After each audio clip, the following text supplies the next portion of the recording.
का कार्यक्रम है तो मतलब क्या परंपरा है मटकोर का और क्या क्या होता है? यह सैकड़ा युग से ये परंपरा चल रहा है। इसमें भगवान के समय में जो हुआ सो हुआ। अभी हम लोग 12 बरस से अपना कर रहे हैं। ये जगंगा चालू है, उस हिसाब से हम लोग यहाँ पर समिति द्वारा जानकी मंदिर का डोला आता है। यहाँ पर थोड़ा भजन संध्या गाना वाना बजा यहाँ पर मटकोर होता है। मटकोर यहाँ का मिट्टी आपको विधि के लिए ले जाता है। अच्छा, इसी जगह इसी मिट्टी? हाँ, इसी मिट्टी। अच्छा, यही जो मिट्टी सामने आप देख रहे हैं यही मिट्टी को ले जाया जाएगा विधि के लिए। इसके बाद क्या क्या होगा? इसके बाद अभी आपको कल का काम है वैवाहिक का शुभ विवाह का। सोमवार है 12 बजे 12 बीघा में।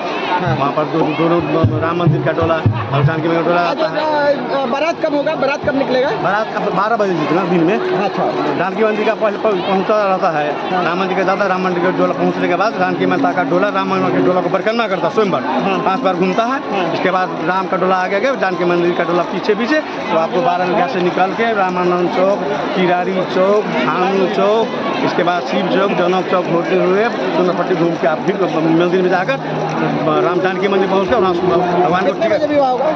विवाह मोटा मोटा विवाह तो रात में होता है, लेकिन ये स्वयंवर का 3-4 बजे 4-5 बजे जाता है।